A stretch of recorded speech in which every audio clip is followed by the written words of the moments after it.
Good morning. Bom dia. My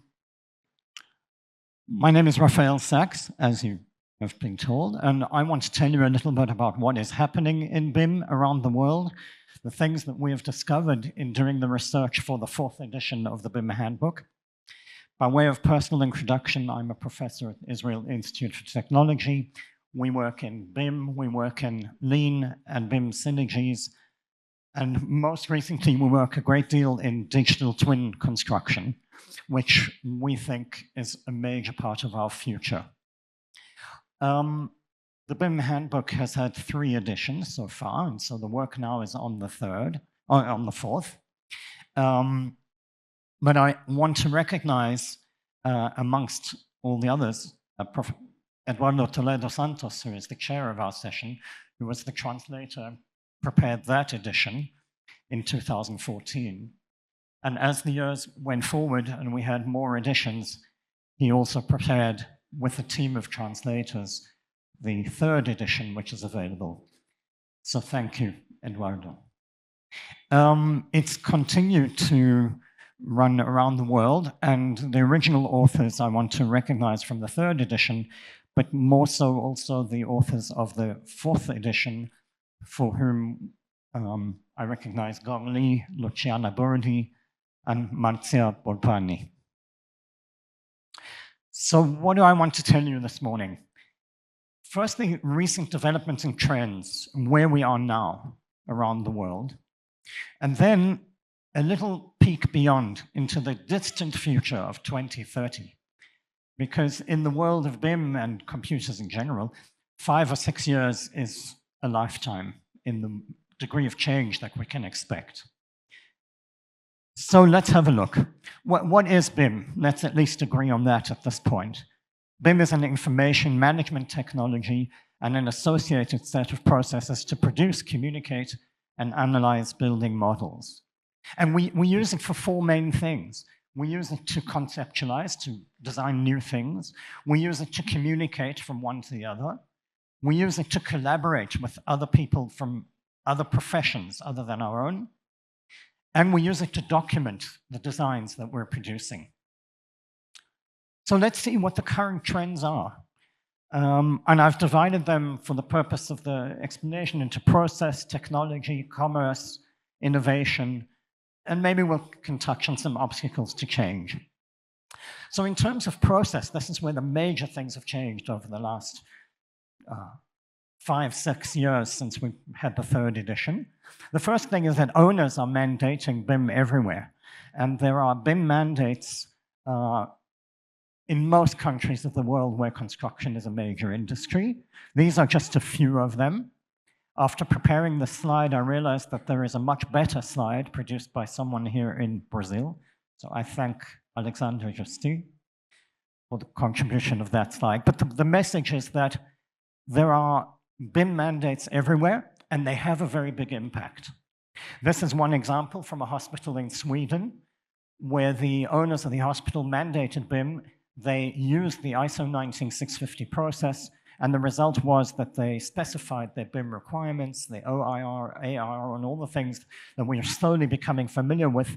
And the result was that they got the full information that they needed to document the hospital for the purpose of the operations going forward.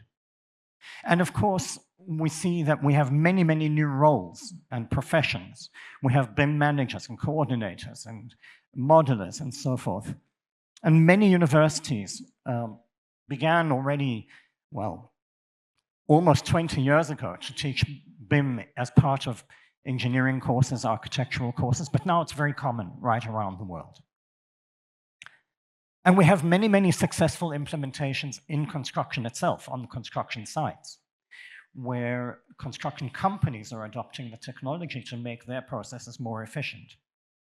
So here, for example, a very recent project from New York, from the city of New York, where Skanska are using the latest in 4D animations to produce their projects and to check the coordination. And this image, which is in the new edition of the book, which I really like very much, is from a project called Battersea Park in London, where they're using 4D models to, in great detail, explain not only to the clients, but to themselves, to the construction personnel and to all the subcontractors, how things will be done on the construction site. You can see that here very clearly, that paths of logistics and deliveries, tower cranes, hoists, the actual process of construction is modeled to very, very fine detail so that they can coordinate and understand what the process will be when it happens on site. And then we have international BIM and digital information process standards. So the standards have multiplied. I mean, they've become more sophisticated. We have industry foundation classes. We have BIM collaboration format. We have COBE. Now, none of these are perfect, but they are creating a cohesion and an ability for people to work together. We heard yesterday that the interoperability problems that we began with in 1995 have been addressed by Building Smart and others. But we know that we're not there yet. We know that it's still very difficult and frustrating sometimes to share data. And I want to talk about that, about how that might change in the future, in the second half of my talk. But there are many international standards. All of these are ISO standards, with ISO 19650 and others being the most recent ones that tie together our behaviors and our processes. Building Smart talked yesterday morning, around this time, about the different, the data dictionary, the IDM, the information delivery manuals, and about the IFC standards themselves. And all of those support the way that we work, guided by ISO 19650. So we have an entirely new work processes that have become established throughout the community, throughout the industry. Now, in terms of technology, the differences are not as great as they were before. We have a range of things, and we see that we have generative artificial intelligence applications for exploring design alternatives, and that's becoming very relevant in industry. I'll show you one case study that we have in the new edition of the BIM Handbook. In South Korea, in the very south of the country, between Yeosu and Namhae, they're building a tunnel. And in the original proposal, the state wanted to build 2 tunnels to connect 2 different areas of the city, but it turned out to be way too expensive. And one construction company in the bid phase, in the tender phase, won the tender because they figured out a way to produce really 2 tunnels for the price of 1. By optimizing the first 2/3 of the tunnel, you see on the right-hand side with the red. And the way they were able to do this was by using genetic algorithms and an optimization routine to lay out a range of parameters for those tunnels, the radius of curves, the depth, the direction, and so on, and then optimize them through a genetic algorithm, narrow down the set of solutions, and eventually come up with a single solution which had the best performance. And because it had the best performance, amongst other things, it had the lowest cost, and that allowed them to win the bid and produce both of the tunnels that the owner wanted. We also have, more recently, big advances in rendering. And so for architects to work with clients, we now have this kind of thing. This is a 3D view from Revit. Not very inspiring. Revit itself can render this, but the rendering abilities are limited, and often we want to stick with the client and go through many options of style, of architectural style. So there are now applications where within seconds, 30 seconds, a minute, we can go from this with some text prompt to something like this. And then we can sit with the prompt and say to the owner, well, would you prefer something with a wood finish? And go to something like that. Or something like that. Within seconds, not within hours of waiting for the renderings to be done. And these are done using language models to interpret the prompts, and then image generation technology to use the basic image, just to emphasize, that read the basic image and then produce the renderings. So that will have a very big impact on how architects and others sit with clients and can work through alternatives very quickly. And that's purely due to the newest AI tools. Another thing is that the biggest BIM vendors like Autodesk and Trimble and Nemetschek and Bentley, they're adding new functionality, but it's an incremental change. I'll give you an example of an incremental change. They're all building up platforms, environments of BIM, where they prefer their own software. So there are these 4 or 5 environments of Autodesk, Bentley, Trimble, Nemetschek, and others. And within them, they're solving specific problems that have been bothering people for a long time. For example, structural engineers who want to produce a model and run an analysis, and then run it again and again, frequently. The challenge is that when you go from your BIM model to pre-process a model for a finite element, it can be a long process.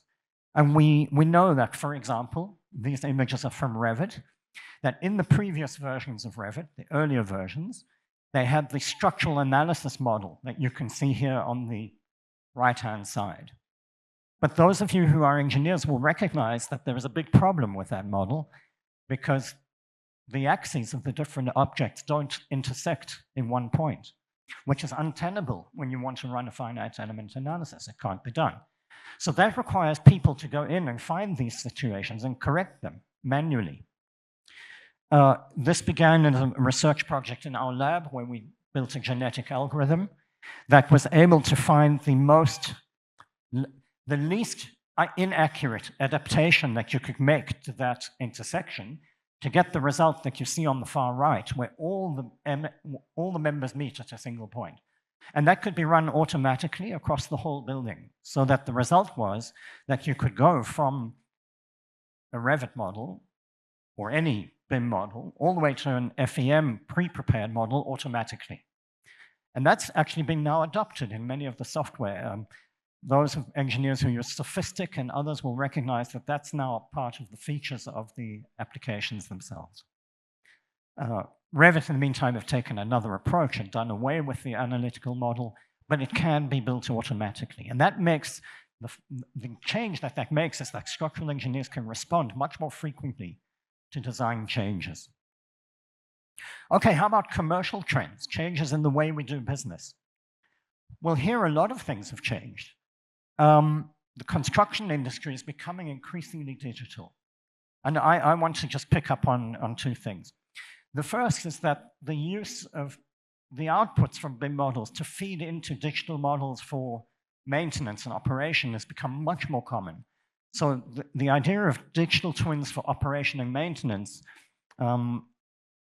is much more robust, and it's operable. So we see here in the book, we have a case study from Korean Airports Corporation. You might get the impression that all the case studies are from Korea. They are not. It just happens that these were the first 2. So the Korean Airports Corporation are now using the outputs from BIM models from the ISO 19650 process to manage all their projects, and they have a very wide range of applications that they can run using the digital twins. So for example, where they have mechanical, electrical, plumbing systems, they're able to diagnose faults and solve problems and send people to the right place with models of this kind. Of course, airports are very complex buildings, but this is relevant for almost any public and commercial building. They also use it for airport safety. For live safety. So they're using the model to track the positions of aeroplanes, but also the positions of all the little trucks and carts and so on that run around the airport. And by having that live in the digital twin, they can identify when any worker or cart or tractor is in a place of danger or somewhere they shouldn't be, and raise immediate alerts. So they're using the digital twin from the BIM models for applications as diverse as that.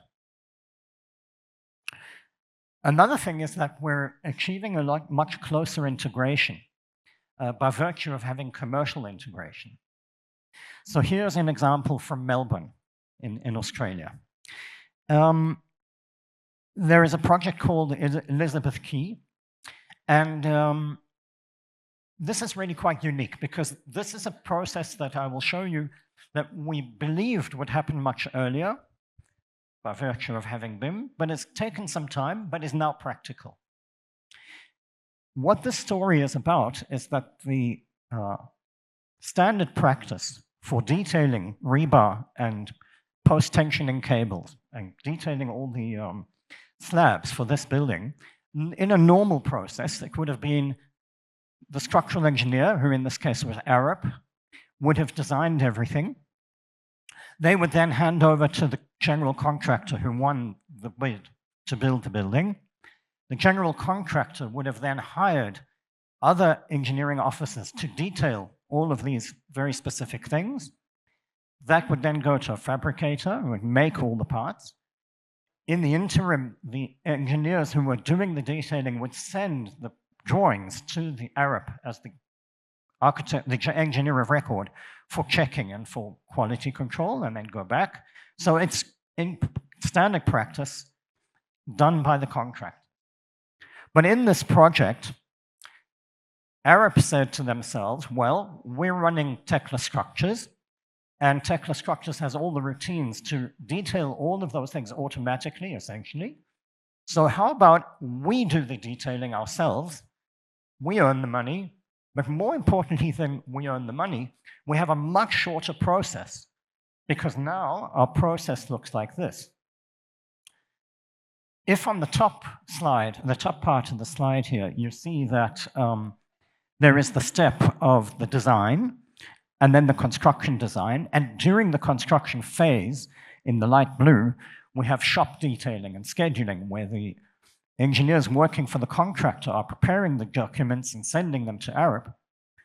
You see in the bottom process that a lot of that goes away, because now there's no other engineers. There is only the engineer of record doing all of the detailing. So we have a process now that is a fundamental change to the way they do business. The structural engineer used BIM to detail the concrete formwork, all the post-tensioning and all the reinforcing. There's no need for the general contractor to employ structural detailers. There are no shop drawings, and there is no submittal process. So we see that a structural engineer has been willing to take on the risk and responsibility, but they can do that with confidence because the BIM software is supporting them in doing that correctly first time. That means that there is less work, and there is less waste, and there is less time for the project. I want to show you a different project where we can see the impact of the BIM mandates in an indirect kind of way. The Focchi company is in Milan, in Italy, and they build the facades, curtain walls of very significant buildings around the world, mostly in Europe. What's unique about this is that the company were not using BIM at all until 2016, 17, 18, except for very simple operations. And in 2016 began the BIM mandate in the UK, and companies, architects, were required to build everything with BIM. They passed on those requirements to the general contractors, who passed them on to the subcontractors like the Focchi company. And so where Focchi as a company would begin doing basic layouts of the buildings so they could coordinate with the architects, in the beginning, until 2018, 2019, for them this was extra work. They would do their regular 2D process, and then they would build models like this for the coordination with the other trades. But they slowly realized that actually they could do this much, much better if they combined the processes and worked entirely in BIM in their fabrication operations. Now, they do these facade pieces to very, very high degree of detail, to the degree of detail that is not supportable in standard BIM software. So they have their own, they've developed their own software now for doing all of the detailing of the aluminum curtain walls and so on. And nowadays, all their CNC machines that produce all of these things are run from the unitary model. There are no longer the shop drawings, but also they've now tied in their delivery, their supply chain from their factories in Milan all the way to the buildings around Europe where these things are installed. They have it all tied into their coordination system, and they call it a smart site workflow. There is nothing technologically revolutionary about what they're doing. But the fact that as a fabricator, doing very big projects, but in a very sophisticated way, they've managed to incorporate BIM into the entire workflow is something that we expected would happen much sooner. And so they can have, for example, a fabrication status report. Anyone, anywhere can look at their buildings and say, well, all the green parts are installed, the orange ones are available, the red ones are late, the yellow ones are not done yet. And so when they're doing the erection planning, they can understand very clearly what the situational awareness for them is.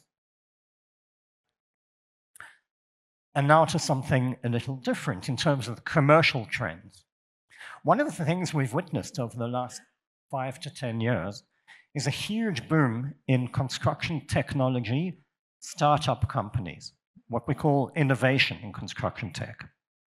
And one of the things that we can understand or identify in the trend of huge investments in construction tech, venture capital investments, is the position and the role of BIM in this whole revolution. And the model that I'm showing you is one that lays out how the house of construction tech is built. There are theoretical foundations of design theory, information and data science, and production theory. But then the BIM environments where there are models, where there's information available that's both machine readable and available for data science to work with, that's the foundation of all of this construction tech revolution. And then there is, of course, technologies, there's business models, there are business process needs.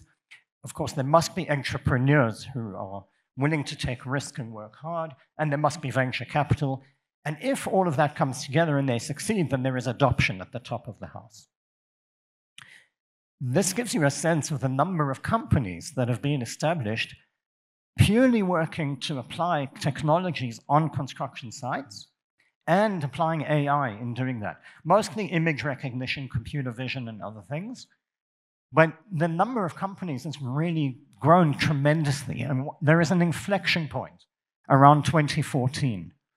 And that's because that's roughly at that time that people understood in the venture capital world, in the tech world, that BIM information is available, it is around. There is much more digitalization. And that gives rise to this great growth that we see. And interestingly, it's been sustained, although it's been softened by the rise in interest rates, but the companies are still being founded and still working. So as you see, we've reached a point where the BIM technologies that were novel, new in the early 2000s, 20 years ago, are now very thoroughly embedded in our practices. Not necessarily the entire construction industry, because it's a very big industry and very varied, but definitely in the better half of the construction industry, the technologies, the processes, the people, the standards, and so on are well recognized. And I think the size of the audience is witness to that spread of BIM. So now the question is, where will we go forward from here until 2030 and perhaps beyond 2030? Well, these are some of the things that we think are going to be the signs of the change. Thoroughly digital design and construction, artificial AI in design and in code checking, support for sustainable construction, off-site construction much more, globalization of construction and delivery of parts across the world, AI and robotics in construction itself. And perhaps the two biggest changes are the last two, which I'm going to talk about a bit more. Digital twin construction as a paradigm of its own. In other words, not BIM for construction or something like that, but an entirely new way of managing construction. And semantically connected information, which will have a big impact on the design phase. So let's go into this and have a look at some examples. Now, when I say the future, I'm also going to include one or two projects that have just been completed. Another case study we have in the BIM Handbook, in the 4th edition, is the Ranselva Bridge in Norway, which you may have heard of. But this is a very large bridge with very complex details of the steel, especially the steel reinforcement and the post-tensioning. But what's unique about this bridge is that there were no drawings used in its construction. And when I say no drawings, I don't mean only no paper. I mean there were no drawings, no PDFs, no 2D drawings. The bridge was built from a 3D model, detailed to the last bolt and the last pin. The pieces were fabricated off-site, and they were provided by running the machines directly from the model, and it was assembled by workers on site using pads, not using drawings. And so they claim that this is the first or the longest or the biggest bridge built with no drawings. And you can see that the details are not simple. And the ability to model this one-to-one in BIM before building it actually on site was absolutely essential. You can see here examples of the post-tensioning ducts. It's difficult to look at everything together, but you can see that there is enough detail there for the workers assembling this to be able to put the bridge together. So we think that there will be much, much more of that. And part of the reason there'll be more of that is because the detailing work, to go from LOD 200 or 300 to LOD 400 for construction, will be a lot more automated. And it'll be automated because of machine learning and other AI applications. This is a research project. And in this research project, what you're seeing is that on the left-hand side, we have an architect's model of LOD 200. What the system is doing here, and I will go back a moment, but it's taking a library of existing detailed models, big library of detailed models from architects' practices. It's taking the new model that is under design, the one below, the new low LOD model. It's taking doors, windows, walls, floors, slabs, everything, taking their features, and then going to a very large database of existing models, finding the most similar objects, and then suggesting to the user, I see, for example, here that you have a door. In all the similar projects and similar situations, you used such and such door at LOD 400, all these details and mechanisms and so on. Shall I put that in for you? Yes, please, go ahead. And all the doors are detailed. So with applications of that kind, we can detail things very, very fast in an architectural office. But that same thing can happen in the structural engineering office. And actually, in this case, the structural engineers are leading the way. This is an example from Sweco. This happens to be in Finland, but it's all the Sweco branches around Scandinavia. A steel structure has many, many connections of beams and columns. So what they're doing is they're searching their database of 10 years of technostructures models, looking for connections that have the same configuration, coming to the user and saying, oh, I found a connection from so-and-so. It matches exactly to the connection you have to detail now. In other words, bolts, welds, screws, etc. Can I replace it for you and adapt it? Yes, please, go ahead. And the whole model is detailed. Now, let's look at something that's still ahead of us. And again, this is a research project. This is a research project that we did in our lab just last week. And it's an attempt to move ahead, make a leap ahead in checking models for design details, for conformance to design codes. So what are we doing here? It's a Revit model. And then my postdocs and PhD students in the lab have programmed an interface from within Revit to GPT 4.0. They've also taken the International Building Code, the entire text, and what's called tokenized it to expose it to GPT-4. And they did that using GPT. So now the entire code is available to the software. They call it Revit, we call it Revit Copilot. And the kind of session you can imagine is like this. Imagine that building, just for a moment. I want to pick out the slabs of the balconies in the back and the front, and the slabs that are cast on the floor, because the conversation is about those. So the conversation with GPT goes like this, through the Revit. Please list all the specific design requirements for concrete floor slabs in buildings. So now GPT-4 is going to the International Building Code and coming back with, certainly, here are the specific design requirements, and listing the general requirements. I'm going to focus, just for the sake of the explanation, on the first one, minimum thickness. The thickness of concrete floor slabs supported directly on the ground shall not be less than 3.5 inches, or 89 millimeters. And then we say to ChatGPT, great, please check whether our model satisfies the following requirements.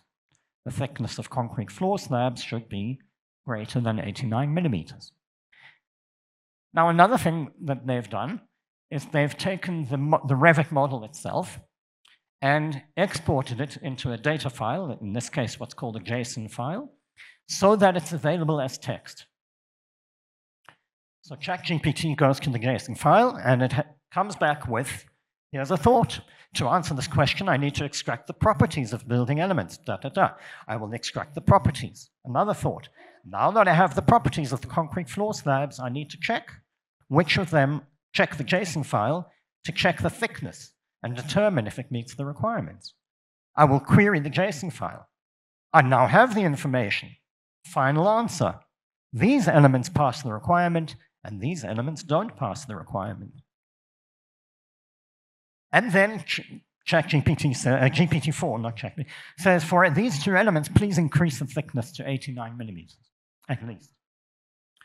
And then we say to GPT, okay, please change the thickness of concrete floor slabs to be 127 millimeters.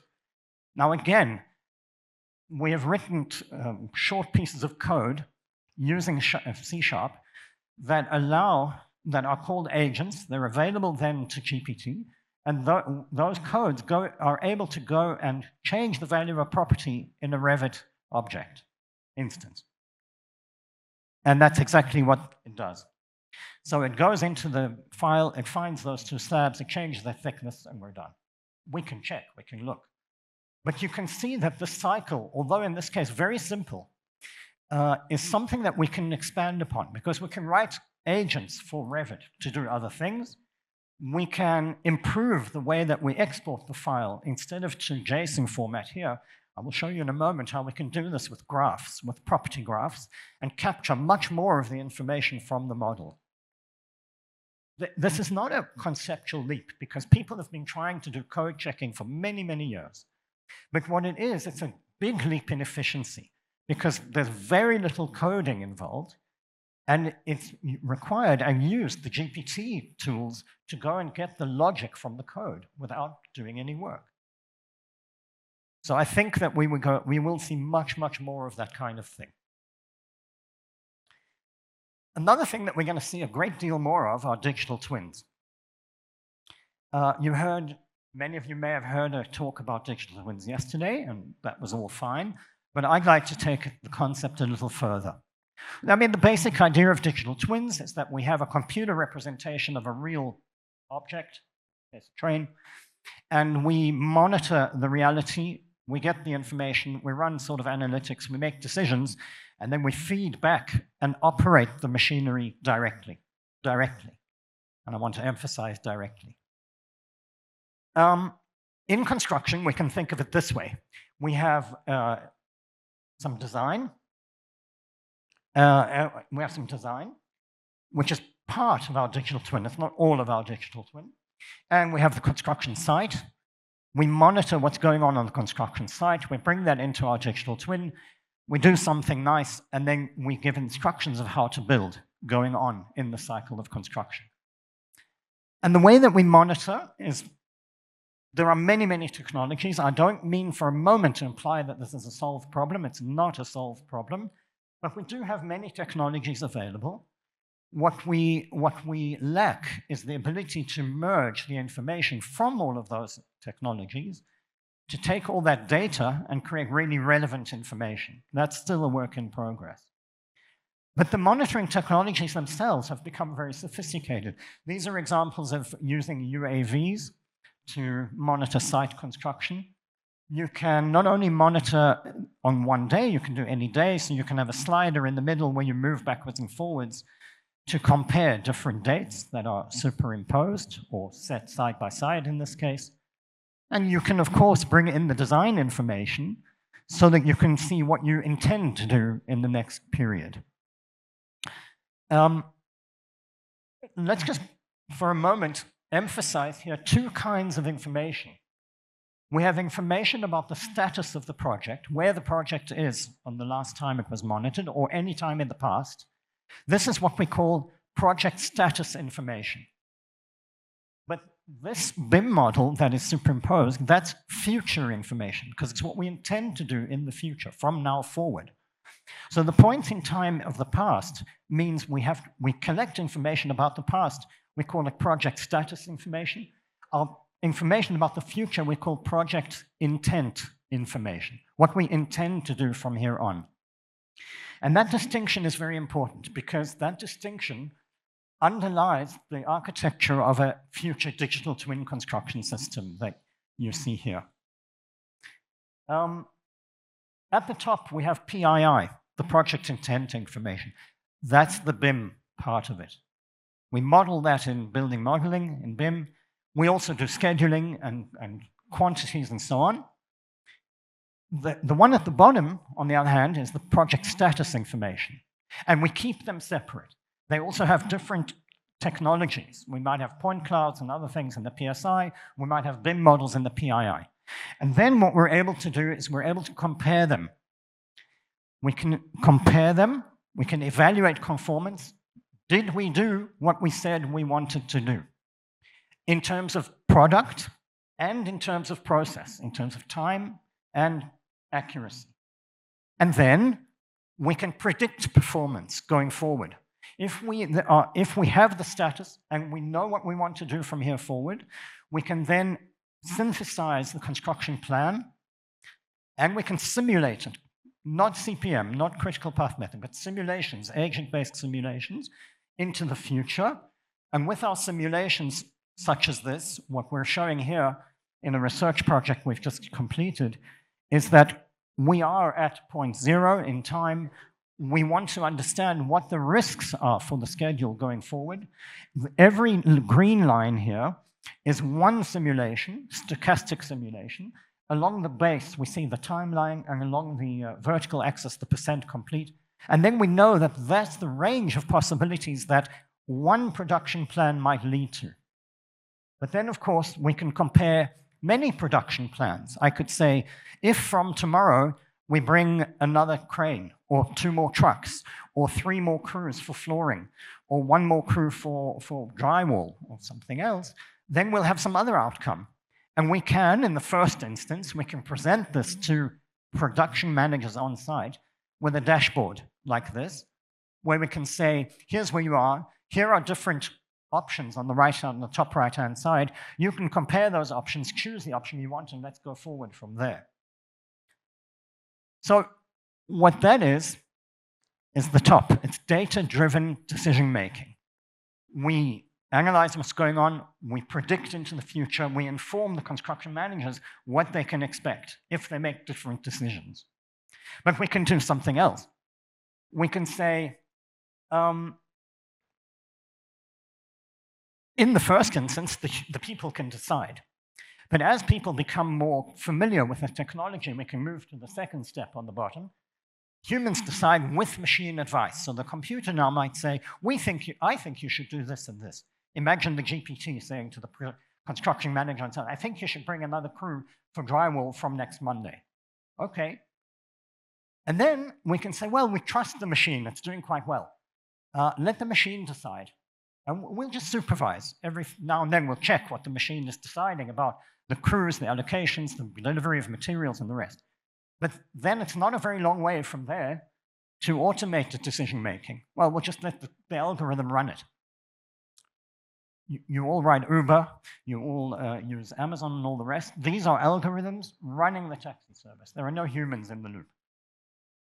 So whereas now we might have project control rooms that look something like this, there's nothing at all to say that we won't, in fairly reasonably short time, have this, where the machines, the algorithms will run the production. And that's not just an advance in terms of running a single construction site. That is very significant because you can imagine then that the same algorithm can run more than one construction site, run hundreds, run all the construction sites in Sao Paulo, coordinate the delivery of materials, the delivery of ready-mix concrete, the movements of workers from site to site around an entire economic region. So that project construction management of that kind, production control, could become a service rather than something that we do ourselves as construction companies. Let me show you, finally, the last thing here, how we might collaborate in design in the future. Already, we can use Microsoft or Google and so on to collaborate on documents. And more than one person can work on the same document at the same time. Now, wouldn't it be nice if we could work on BIM models, all the professions at the same time? But we have a problem, because whereas in other domains there might be a single software, there's a single source of data, it's a Word file, and that's quite straightforward. What we have is we have multiple software, and we have heterogeneous data, because we're modeling buildings. The way we work now is we have what we call a file-based exchange.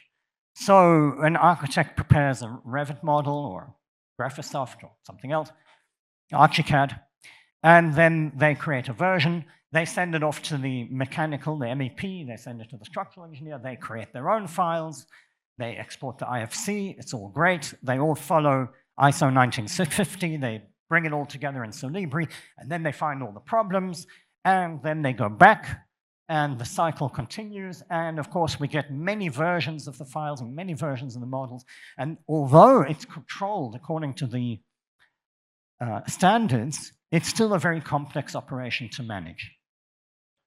So there are many headaches.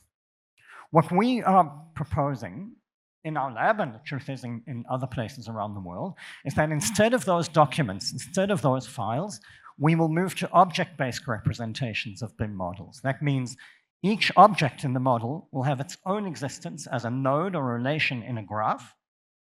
The different color graphs here are each of a different profession: architecture, engineering, MEP, something else. And then in the cloud, we propose that we will use AI to link the objects across the models. Now, we're not saying bring all the models together to make one model. That doesn't work. Each profession must maintain their own models. But we can link between them in intelligent ways. So for example, if you consider here an architectural model in the middle, a structural model on the left, we know that the architectural wall corresponds to the structural wall. And for example here, if the MEP place a radiator underneath a window in somewhere where it's cold and they need radiators, then we know that that radiator should be below the window. If the architect moves the window or moves the wall, then obviously the radiator should move with the wall or the window in design. We all understand that. But no BIM software today can understand that. And that's the kind of intelligence we would like to build into our BIM models and our representations. So those are those relationships that you see there.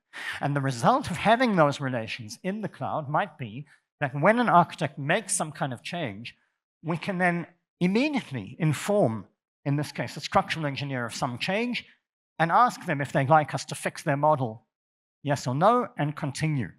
The idea being no clash checking, no RFIs and so on, but in process, simultaneous collaboration.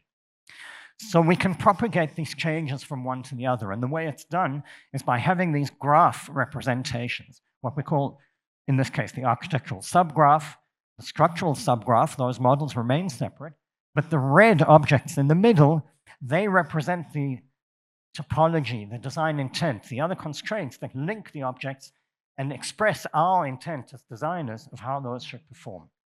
So just as a quick example, we might have, in this case, an architect wishing to move the partition a few centimeters to the left with the orange arrow. That is then uploaded immediately, automatically to the cloud. In the cloud, we identify that there is a structural wall associated, a set of structural columns associated with that partition. We can immediately inform the structural engineer, the architect moved a partition, would you like to move your columns? Okay, so what have I talked about? Thoroughly digital design and construction becoming a reality. AI in design, AI in automated code checking, almost certainly yes. Off-site construction and globalization I haven't touched on. You'll need to read the book to find out more about those. AI and robotics in construction, definitely, and digital twin construction, more and more, as sites become more monitored and more tech-savvy. And semantically connected information. And I'd like to stop there and take your questions.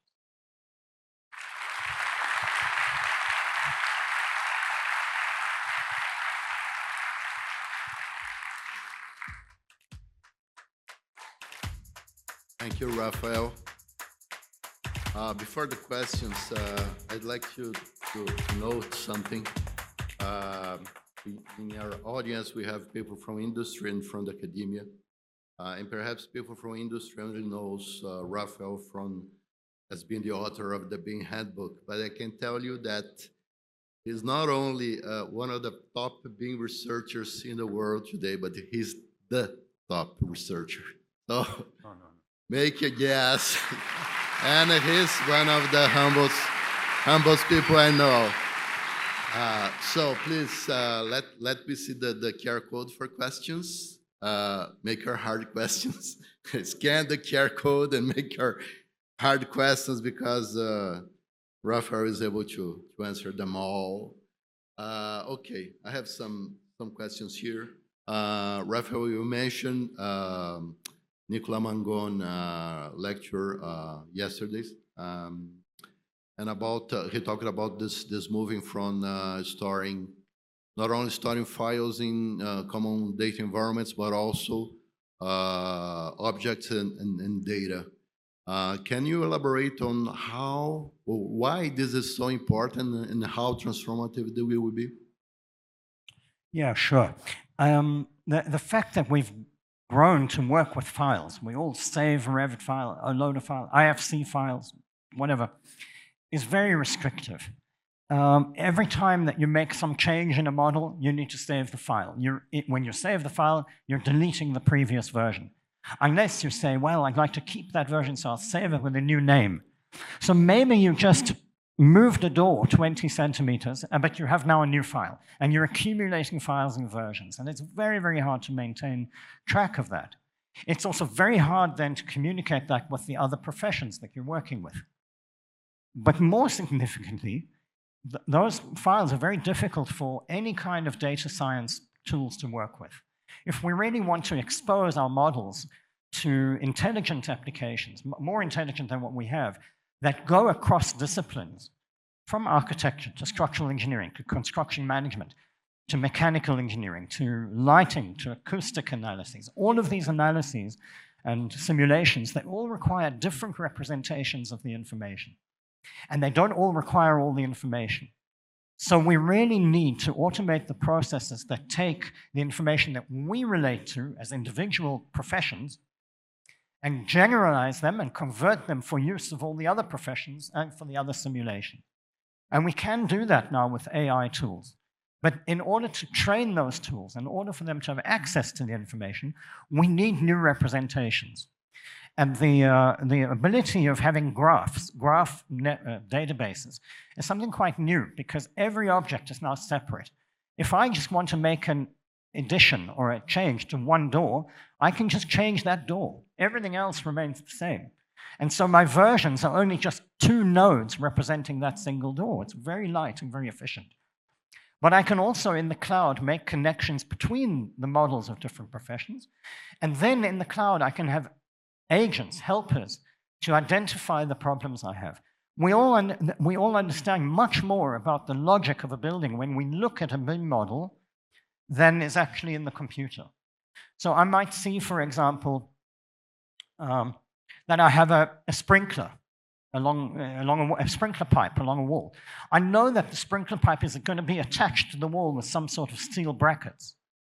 So if somebody is going to move the wall in an architectural model, I can't just leave the pipe out there in open space. Obviously, the pipe has to move to be, again, 10 centimeters from the wall. Now, those kinds of relationships are not in any BIM model, but they are understood by the way we build buildings. But right now, they're not accessible because you have the architectural file and the structural file and the other file and so on. So for the purposes of machine learning and the advance of AI and much more intelligent and easy work for us, we need to have those representations. And I would add just one more sentence, is that we know now in the world of AI, we have very good tools for working with text. We have large language models. We have very good tools for working with images. We have 2D images, they're represented in a particular way, and we have convolutional neural networks for working with them. We have very good algorithms for working with video. We do not have algorithms that work well with BIM models. And we don't have the representations of the BIM models that we need. So one of the major challenges for the AI world, for computer scientists, and perhaps by extension to researchers in our area, is to develop new AI algorithms and new AI representations of BIM models that will allow a much bigger leap in the way that we've had the leap of LLMs for working with text. Thank you, Rafael. I don't have any questions from the audience. I have a quick one. All these AI applications, they're very impressive for us right now. What do you think will be? Do you think the market will adopt this innovations soon, or what's your opinion about this? The adoption of this innovations, AI related. It's not a question of whether the market will adopt it willingly or unwillingly, because there will be no choice. In any of these areas, when companies who are at the forefront of, well, for example, adopting BIM, when the best companies adopt BIM, you achieve efficiencies that the others cannot compete. And that doesn't manifest right away because the industry is big and we can take time. But slowly, companies that work better and more efficiently gain more market share at the cost of the others. And that works on an individual level and on a company level. So everyone's here to learn more about BIM. Presumably, you will also learn about using AI in BIM when those features become available, and you will stay a step ahead of the vast majority of others. You will maintain your jobs, others may not. And that creates a competitive force that means that we will adopt these tools one way or the other. I mean, we can make comments about social justice and whether it's good or bad, I don't know. But they will creep into our lives most certainly.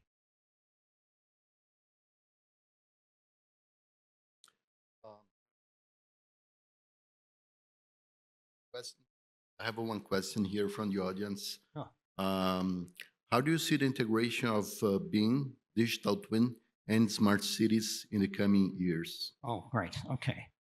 So you cannot have digital twin construction without BIM, because you need the expression of the intent to be machine readable, computer readable. So maybe I'll go back to that from, oh no, we don't have slides, that's fine.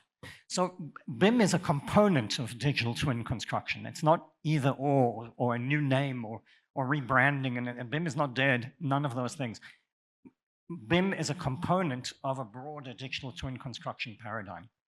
By the same token, BIM is a component of digital twins for operation and maintenance, but we don't use the BIM models as they are. We extract the information, we convert it, we change it, and then we have it available for digital twin management. Smart cities is really growing and morphing into what we call networked digital twins, because you don't really have a model of the entire city. Nobody has that. You have models of different components of it. You might have a model of the transport network, a model of the electric distribution network, a model of hospitals, a model of traffic, and something else, signaling. All of these are different models, different digital twins. Within those digital twins, we have other components. The locomotive, the train I showed you earlier, is a digital twin of a single locomotive, but there are hundreds of locomotives, hundreds of buses, cars, etc. So we're working toward a world where digital twins communicate one with the other. So the train might inform the network digital twin that it's arrived at a certain location. The network might then send a signal back and say, stop. And the train itself, digital twin, might then send a message to the train itself, say, apply the brakes. So we will have digital twins communicating among others, and that's where we're headed in terms of smart cities, digital twins for buildings, and for all sorts of other things. There is a program in the United Kingdom, in the UK, called the National Digital Twin Program, and they are developing the guidelines and the systems to be able to have that in place. So we should talk about digital twin systems rather than digital twins. And digital twin systems will really fulfill our needs for smart cities, smart countries, smart whatever else.